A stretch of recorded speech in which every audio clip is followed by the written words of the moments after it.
नमस्कार, छत्तीसगढ़ कौशल्या भूमि में आप सभी का स्वागत है। मैं हूं आपके साथ प्रज्ञा मिश्रा। बुलेटिन की शुरुआत करेंगे बड़ी और अहम खबर के साथ। तो सबसे पहले बात कर लेते हैं, खबर राजधानी रायपुर से है, जहां छत्तीसगढ़ को खेल में और नई ऊंचाइयां देने की दिशा में एक महत्वपूर्ण पहल की गई। वहीं सीएम विष्णुदेव साय ने केंद्रीय श्रम और रोजगार मांडविया से नई दिल्ली में मुलाकात की है। आपको बता दें, इस दौरान बस्तर ओलंपिक को इस वर्ष खेलो इंडिया ट्राइबल गेम्स के रूप में आयोजित करने की सहमति प्रदान की गई। ये निर्णय न केवल जनजातीय युवाओं की प्रतिभा को राष्ट्रीय स्तर पर पहचान दिलाएगा, बल्कि छत्तीसगढ़ की पारंपरिक खेल संस्कृति को भी वैश्विक मंच पर प्रतिष्ठा दिलाएगा। वहीं सीएम साय ने रायपुर और बिलासपुर में 220 बेड के मेडिकल और नर्सिंग कॉलेज खोले जाने का प्रस्ताव भी केंद्रीय मंत्री के सामने रखा, जिससे राज्य को गुणवत्तापूर्ण स्वास्थ्य शिक्षा के साथ साथ बेहतर चिकित्सा सुविधाएं उपलब्ध होंगी। इस पर केंद्रीय मंत्री मांडविया ने कहा कि केंद्र सरकार जल्द ही इस प्रस्ताव पर सकारात्मक निर्णय लेकर आवश्यक स्वीकृति प्रक्रिया जो है वो प्रारंभ करेगी। आपको बता दें, स्वास्थ्य शिक्षा के क्षेत्र में राज्य की ये नई पहल मानी जा रही है। इंडिया ट्राइबल गेम्स को इस दौरान सहमति मिली। नर्सिंग कॉलेज खोलने का भी प्रस्ताव जो है इस दौरान रखा गया।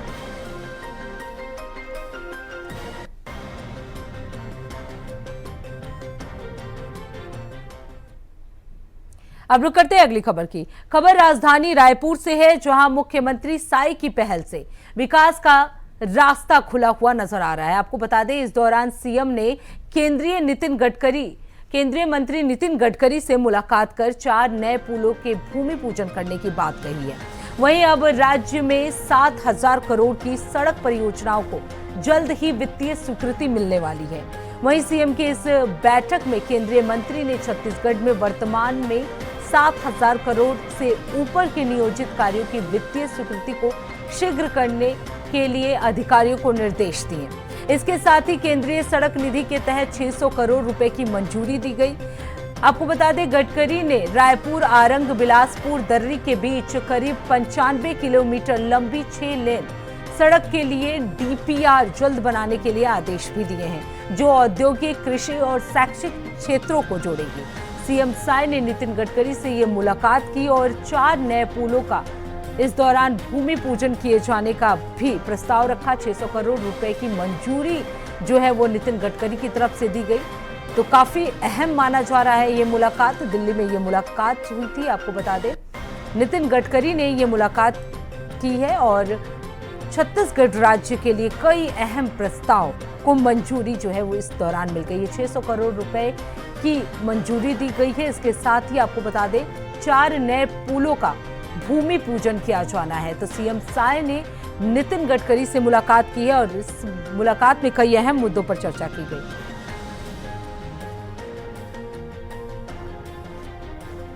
वहीं इस खबर पर ज्यादा जानकारी देने के लिए अनिल पुस्कर, स्टेट हेड, हमारे साथ जुड़ चुके हैं।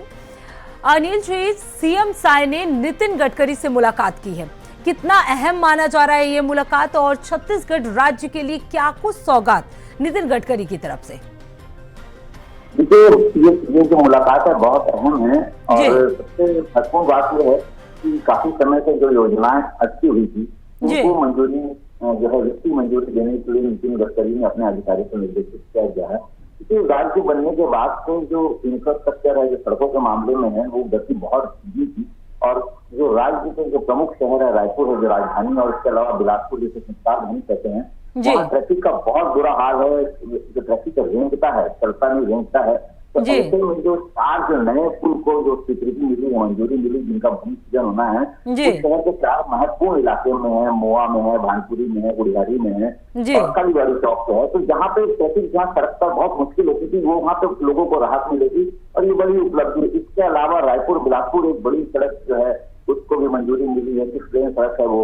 और जो रायपुर जगदलपुर के बीच नेशनल हाईवे, वहाँ एक बहुत बड़ी घाटी है, पेशकार घाटी, और उसको कभी फूलों की घाटी कहा जाता था। सिंगल लेन की अभी थोड़ा सा सड़क चौड़ी हुई है। अक्सर वहाँ पे जो है सड़क धस जाती थी और अक्सर वहाँ ट्रैफिक जाम होता था। 7-7 दिन जो है परेशानी होती थी। बीच में पिछली बरसात में भी जो है उसको ठीक करने का काम जब चालू हुआ तो 3 महीने तक जो है जो बसों को और ट्रैफिक को 100 किलोमीटर अतिरिक्त जंगल से घूम कर जाना पड़ा था। वो उसका कोई वैकल्पिक मार्ग नहीं है, पहाड़ से गुजरता है रास्ता। तो जो शीतकाल घाटी के बीच के जो 4 किलोमीटर सड़क है उसको भी और मजबूत करने की मंजूरी मिली है। और 7,000 करोड़ रुपए की जो ये परियोजना जो वित्तीय है, जो मांग की राज्य की उसको वित्तीय मंजूरी देने के लिए, शीघ्र वित्तीय मंजूरी देने के लिए नितिन गडकरी ने जो है अपने अधिकारी को निर्देशित किया है कि बहुत बड़ी बात है। इसके अलावा समृद्धि महामार्ग जो है उसको भी रायपुर तक जोड़ने की योजना है। तो कुल मिलाकर देखा जाए तो ये शहर में जो है सड़कों का जो जाल जो है वो मजबूत होगा, ट्रैफिक का हाल सुधरेगा और लोगों को राहत मिलेगी। कुल मिलाकर ये शायद सरकार की बहुत बड़ी उपलब्धि है और इससे जनता को राहत मिलेगी। जी बिल्कुल, जैसा कि अनिल जी आपने बताया कि काफी 600-700 करोड़ की भी मंजूरी दी गई है। ऐसे में क्या कोई 95 यानी 95 किलोमीटर लंबी 6 लेन को बनाने का भी आश्वासन दिया गया है, उसके लिए भी आदेश दिए गए हैं? देखिए 600 करोड़ रुपए जो है वो सेंट्रल जो रोड फंड है उसमें से उन्होंने दिया है। 7,000 करोड़ तो हमारे राज्य सरकार की जो है योजनाओं का पैसा है। 600 करोड़ रुपए सेंट्रल जो रोड फंड है उससे भी नितिन गडकरी ने मंजूर किया गया। और 6 लेन जो है रायपुर बिलासपुर ये एक अभी 4 लेन रायपुर बिलासपुर को जोड़ने वाली 100 किलोमीटर की करीब पैक है, वहाँ पे मौजूद बहुत अच्छी सड़क है। उसके अलावा जो है एक अंदरूनी जो है आरंग और सकरी होकर जो बना रहे हैं, 20 लेन बना रहे हैं, उससे जो है इंडस्ट्री एरिया और जो कुछ जो औद्योगिक एरिया के साथ साथ जो है शैक्षणिक एरिया है उसको भी जोड़कर जो है बिलासपुर जाएंगे। तो 6 लेन बनेगी, एक वैकल्पिक सड़क बनेगी, तो ये भी बहुत राहत की है सड़क। जी तो बिल्कुल अनिल जी, जो 4 नए पुलों का भूमि पूजन किया जाना है उससे लोगों को कितना कुछ राहत मिलेगा? लेकिन ये पुल तो बहुत जरूरी थे। और देखिए शहर के बीच में शादी वाली चौक है जहाँ पर सबसे ज्यादा दबाव रहता है, वहाँ ट्रैफिक रेंज का है और वहाँ पर सड़क चौड़ी हो नहीं सकती। तो ऐसे में वहाँ पर अगर ब्रिज बनता है, फ्लाईओवर बनता है तो भी राहत मिल पाएगी। क्षेत्र है, एक मुआ क्षेत्र है जहाँ खालसा स्कूल के पास से लेकर जो रिलायंस तक मार्ग तक जो सड़क जानी है प्रस्तावित है, उसका भूमि पूजन होगा। बुढ़ियारी शुक्रवारी बाजार करके एक एरिया बहुत पुराना है। बुढ़ियारी जो है जब सबसे पुराना जब रायपुर होता था तब का बाजार लगता था, वहाँ पे बहुत बड़ा थोक बाजार था। थोक बाजार वहाँ से फिक्स कर दिया गया, लेकिन जगह हमारी पुरानी बस्ती है तो वहाँ से उस शुक्रवारी बाजार को भी एक्सप्रेस से जोड़ने के लिए ब्रिज बनना है। तो चारों ब्रिज बहुत महत्वपूर्ण है और इससे जनता को बहुत राहत मिलेगी। और ये शायद सरकार की बहुत बड़ी उपलब्धि भी होगी अगर जनता ट्रैफिक से राहत लेती, क्योंकि यहाँ के ट्रैफिक को कहा जाता है कि ट्रैफिक इज वेरी टेरिफिक। तो अगर राहत लेती है जनता को बिल्कुल बिल्कुल अनिल जी, जैसा कि आपने बताया कि इससे केवल लोगों को नहीं, औद्योगिक, कृषि और शैक्षणिक क्षेत्रों को भी काफी महत्वपूर्ण चीजें जो हैं वो मिलने वाली है, सड़कों को जोड़ेगी। सरकार की ये बड़ी उपलब्धि मानी जा सकती है। अनिल आप बने रहिएगा, आगे भी आपका रुख करेंगे। तो आपको बता दें 4 नए पुलों का भूमि पूजन किया जाना है और इसे लेकर मंजूरी जो है वो नितिन गडकरी की तरफ से दिया जा चुका है। काफी अहम मुलाकात जो है ये मानी जा रही है नितिन गडकरी के।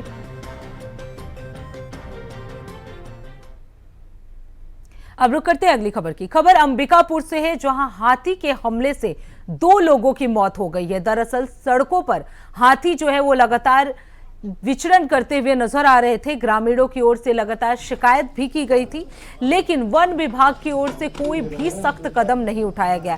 इसी बीच सड़क पर एक हाथी 2 दिन से लगातार सड़कों पर विचरण कर रहा था, जिसमें 3 ग्रामीणों की मौत हो गई है। आपको बता दें कि दल से बिछड़कर हाथी लगातार घूम रहा था, जो कि अकेला ही इलाके में उत्पात मचा रहा था। वहीं घटना के बाद वन विभाग की टीम ने मौके पर पहुंचकर हाथियों को पकड़ लिया है।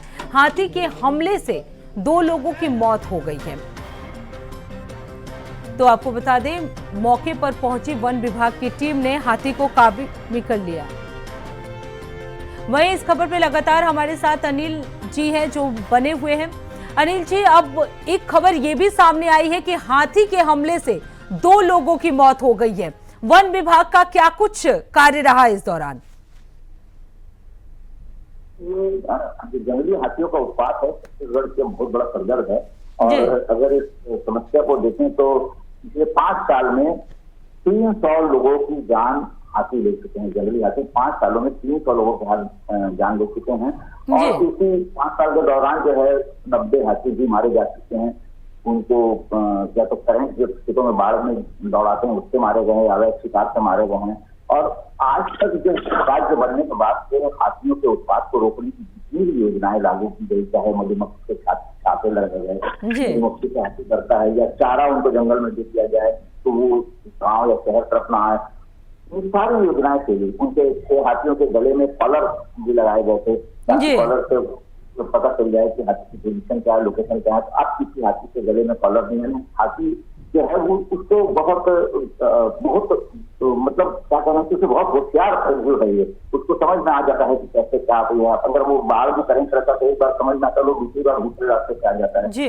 और सबसे महत्वपूर्ण बात यह है कि हाथी लौट रहे हैं छत्तीसगढ़। हाथियों के लौटने के जो रास्ते हैं, हाथी की मेमोरी बताया जाता है कि ट्रांसफर होते हैं, जिस रास्ते से जाते हैं उसी रास्ते से वापस आते हैं। तो जिस रास्ते से वो लौट रहे हैं उस रास्ते के जंगल जो है वो काटे जा चुके हैं। अब उनको वो रास्ते वो भटकते हैं और भटकने के बाद जो है जब उनको अनाज की खुशबू या छत्तीसगढ़ में महुआ आदिवासी लोग घर में रखते हैं तो महुए की खुशबू अगर आती है तो वो गाँव कर पाते हैं। और पिछले 2 दिनों में 4 लोगों को मारा, 2 लोगों को एक दिन में मारा है और बाप बेटे से और एक। लेकिन अनिल जी, ये बड़ी बात हो सकती है क्योंकि हाथी के हमले से 2 लोगों की मौत हो गई, जैसा कि आपने बताया कि 2 और लोग भी इसके शिकार हो गए। ऐसे में सवाल जो है वो वन विभाग पर उठाया जा सकता है, क्योंकि वन विभाग आखिर किस तरह से कार्य कर रहा है कि हाथी जो है वो खुलेआम गांवों तक पहुंच जा रहे हैं, लोगों पे हमला कर रहे हैं। देखिए जो है इस बीच जो है 4 राज्यों की एक इंटर स्टेट फॉरेस्ट कमेटी बनाई गई थी, जिसमें झारखंड है, मध्य प्रदेश है, छत्तीसगढ़ और उत्तर प्रदेश है। गढ़वा में जो झारखंड के गढ़वा में एक बड़ी मीटिंग जो हुई थी, लेकिन जो उपाय किए जा रहे हैं वो फेल होते जा रहे हैं। और बहुत पहले तो जो अपने वाइल्ड लाइफ फोटोग्राफर थे, डिस्कवरी के लिए भी काम करते थे, उनको भी छत्तीसगढ़ सरकार ने हायर किया था, हाथी मित्र बनाए गए तो सूचना देंगे, लेकिन योजना पूरी हो नहीं पा रही है। दरअसल इसका मुख्य कारण यही है कि जंगल बहुत बड़े पैमाने पे काटे जा चुके हैं। हाथी का आप निवास छीनोगे तो हाथी जाएगा कहाँ, ये बहुत बड़ा सवाल है। और इसलिए हाथी भटक कर जब आता है तो फिर जो उनको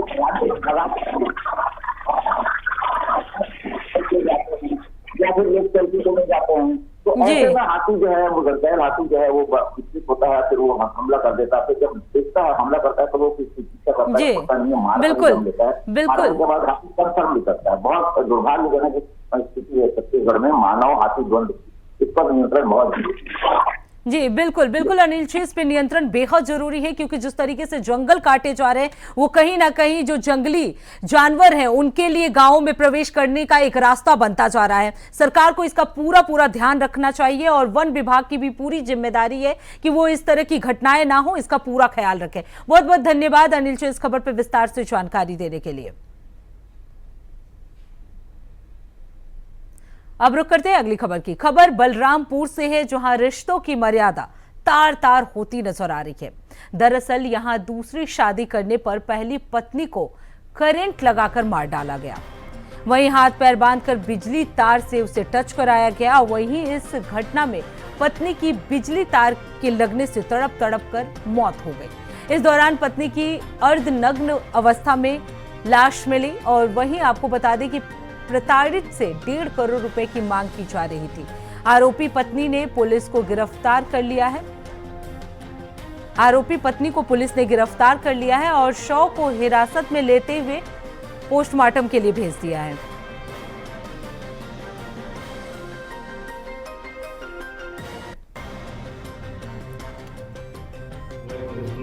ग्राम अघोरा में मनोज के घर में कुछ वाद विवाद की सूचना आवाज आ रही है। सूचना पर तत्काल पुलिस थाना प्रभारी कोतवाली पुलिस पार्टी के साथ मौके पर पहुंचे और दरवाज़ा खुलाया गया तो देखा कि मृतक मनोज गुप्ता अचेत अवस्था में पड़ा हुआ था, उसके हाथ पैर कपड़े से बंधे हुए थे। प्रथम दृष्टया तत्काल उसको उपचार हेतु जिला अस्पताल रवाना किया गया, जहां डॉक्टरों ने देखा कि उसके बॉडी में कुछ छोटे चोट के निशान थे।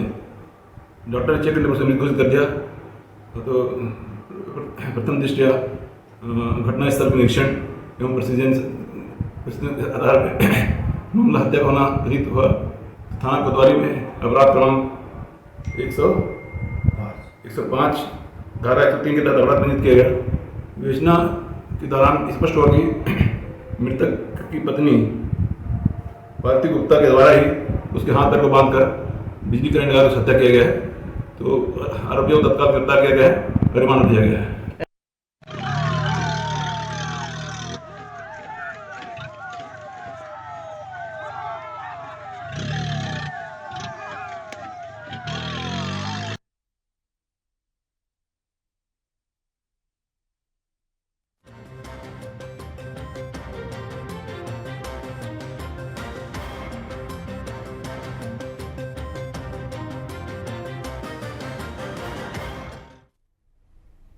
अब रुक कर लेते हैं अगली खबर की। खबर सूरजपुर से है, जहां वन परिक्षेत्र में मौत का खतरा मंडरा रहा है।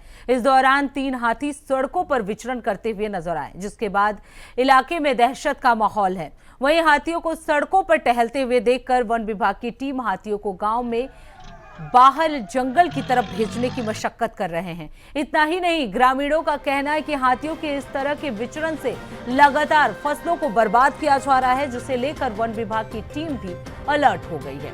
तो वन परिक्षेत्र में मौत का खतरा जो है वो मंडरा रहा है, क्योंकि हाथी जो है वो सड़कों पर विचरण करते हुए नजर आ रहे हैं। मौके पर वन विभाग की टीम जो है वो पहुंची हुई है।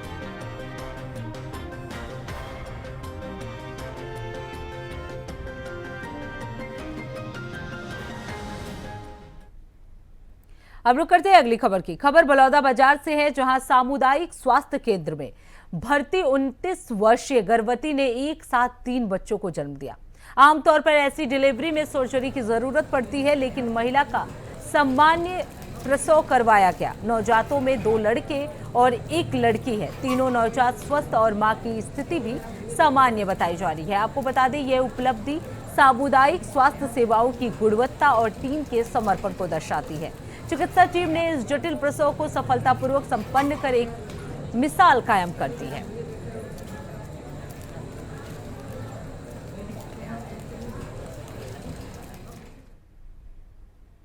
अब रुक करते हैं अगली खबर की। खबर बलौदाबाजार से है, जहां अवैध और जहरीली शराब बनाने वालों के खिलाफ आबकारी विभाग ने अभियान चलाकर बड़ी कार्रवाई की है।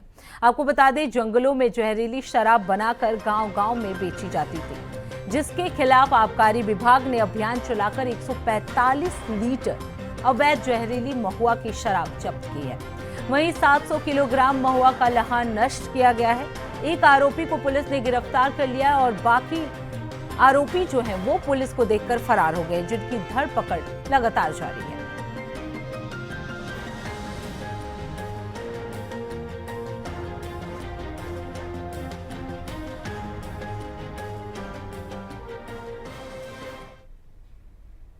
अब रुक करते हैं अगली खबर की। बीजापुर के भोपालपट्टनम विकासखंड के अर्जुनपल्ली गांव में चिंतावागनू नाले में एक अजीबोगरीब मछली मिलने से ग्रामीणों में कौतूहल फैल गया है। सक्शन जैसे मुंह और बाघ जैसी धारियों वाली इस मछली की पहचान प्लेको फिश के रूप में हुई है, जो मूल रूप से दक्षिण अमेरिका में पाई जाती है। प्लेको फिश की आमतौर पर एक्वेरियम में काई और गंदगी साफ करने के लिए रखा जाता है। इसके निचले हिस्से में सक्शन जैसा मुंह होता है, जिसे ये चट्टानों और सतहों से चिपककर भोजन ग्रहण करती है। इसकी त्वचा बहुत कठोर होती है, जिसके कारण इसे मारना या पकड़ना आसान नहीं होता है।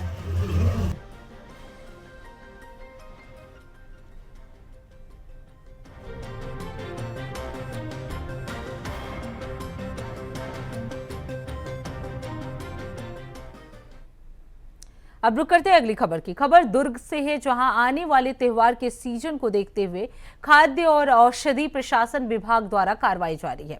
आपको बता दें, इस क्रम में दुर्ग से रायपुर होकर उड़ीसा जाने के लिए निकली गाड़ी प्रशासन की टीम को सूचना मिली कि महाराष्ट्र पासिंग एक गाड़ी जा रही है, जिसमें कुकीज भरे हुए हैं, जिसमें मैन्युफैक्चरिंग डेट अगस्त महीने की दिखाई जा रही है और बड़ी मात्रा में उसमें खाने पीने का सामान भरा हुआ था। जिसकी जानकारी मिलने पर खाद्य औषधि प्रशासन एरिया ऑफिसर खीर सागर पटेल के द्वारा गाड़ी को रोका गया और जांच की गई। इस बारे में उन्होंने जानकारी देते हुए बताया कि अपने उच्च अधिकारियों के निर्देश पर जिले में लगातार कार्रवाई की जा रही है, ताकि आने वाले त्योहारों को मद्देनजर किसी भी स्वास्थ्यगत होने वाली परेशानियों से लोगों को बचाया जा सके।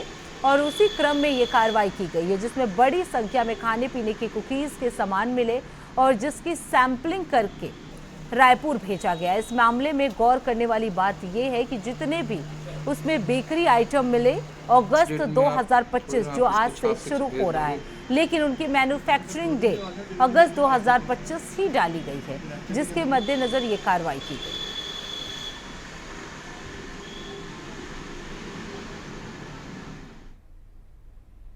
अब रुक करते हैं अगली खबर की। खबर बलरामपुर से है, जहां वन भूमि का फर्जी पट्टा बनाने वाले 3 आरोपी गिरफ्तार कर लिए गए हैं, जिसमें से गिरफ्तारी के समय एक आरोपी जो है वो मौके से फरार हो गया। दरअसल आरोपियों ने 29 एकड़ वन भूमि का फर्जी पट्टा बनाकर ग्रामीणों को बेचा था और एक पट्टे के बदले आरोपियों ने ग्रामीणों से 20,000 रुपए लिए थे। वहीं पुलिस ने आरोपियों के पास से फर्जी पट्टा के साथ फर्जी सील मुहर। इस दौरान आरोपियों से 3 मोबाइल और एक बाइक भी जब्त की गई है।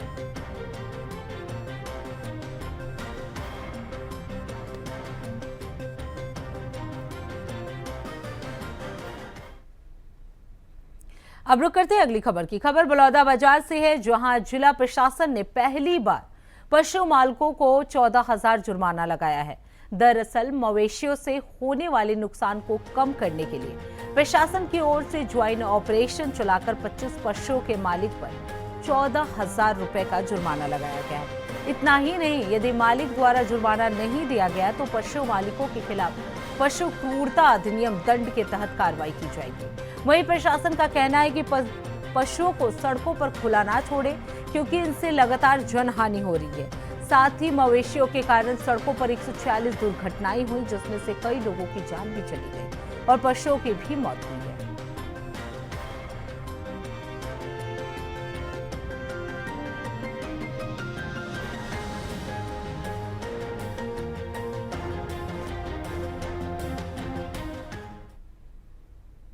तो फिलहाल छत्तीसगढ़ कौशल्या भूमि में बस इतना ही। देश दुनिया की तमाम बड़ी खबरों के लिए देखते रहिए इंडिया वॉइस। तब तक के लिए नमस्कार।